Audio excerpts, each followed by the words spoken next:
Hey, I'm Sarah, the homemade beekeeper who's learning things as she goes. This next little clips are about how I melt down beeswax and pour it into cupcake tins. Hope you enjoy it. Now this beeswax that came off old hives, old frames that got attacked by wax moths. So there's a lot of junk in here and stuff, but there's also a lot of beeswax. So I use my crock pot, and I use these. That's a must, or you will have one crock pot that will never come clean again. Anyway, line this. So that's in there. Then I take cheesecloth. Okay, I have my cheesecloth. It's double thick. I don't know if that's necessary. That's just how I always do it. I always do double thick, just because you gotta get enough to hold all of your beeswax. So it holds all of your beeswax. See that? And then I'm gonna wrap this around and tie it with a zip tie, a twisty tie, rubber band, whatever. That's my kefir. It's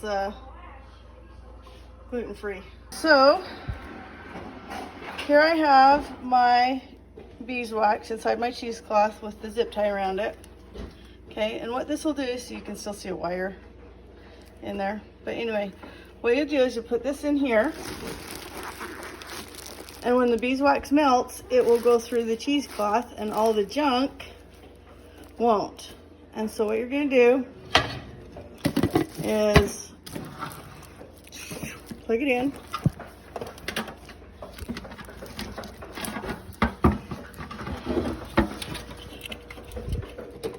Because you know, that's key to this. And then you put it on warm and you let it sit. And we'll come back to that in a minute. Warm is plenty warm. It takes a while, but you don't really want it any higher than that, or you'll ruin your beeswax. Okay, so I've had this sitting up on the side up here, so it's drained out most of the way.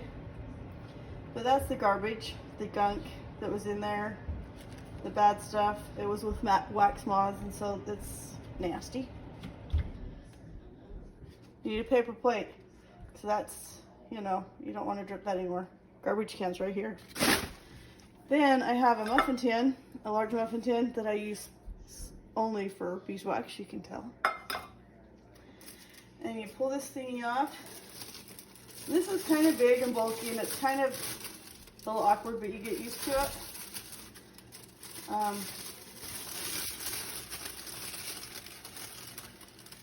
It's not the prettiest beeswax, but what my husband's using it for is okay. The pretty beeswax, what you get off the cappings. It's really pretty yellow.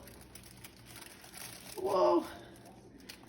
Whew, that was close. That scared me. I thought it was going to go onto the counter. And then you just, whoa, it did go on the counter. And then there's, like I said, the bag's a little awkward. Whoa. So make sure you're on a surface or something that you can just scrape that off. But there you have it. Then you let it cool down. And ta-da! Some of them are smaller than I wanted, but that's okay. There you go. Beeswax, when it's done, it pops right out. When it's not quite done and you're impatient, it'll leave marks in it. I left it in there for a little bit longer, and then it, as you can tell, it pops right out without any, and it looks, I mean, if it was cleaner wax, it would look prettier. If it wasn't yucky wax. But I mean, wax is wax, but I'm talking about the capped wax. The caps, the cappings wax. Caps, yeah, cappings. It was very clean. So, what are you gonna do with this? I'm gonna melt it down and mix it with turpentine to make a paste wax. And wow, if you could smell it. This is 1 part beeswax, 1 part turpentine, and 1 part teak oil.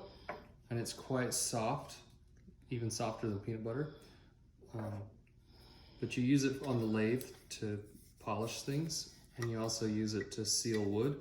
This is a different formula.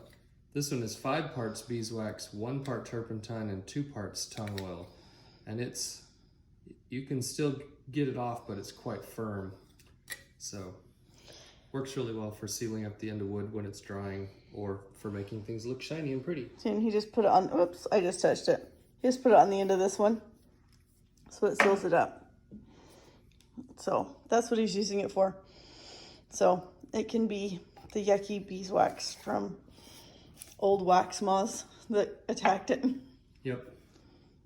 Hey, thanks for watching. I appreciate your support, and learn as we go, right?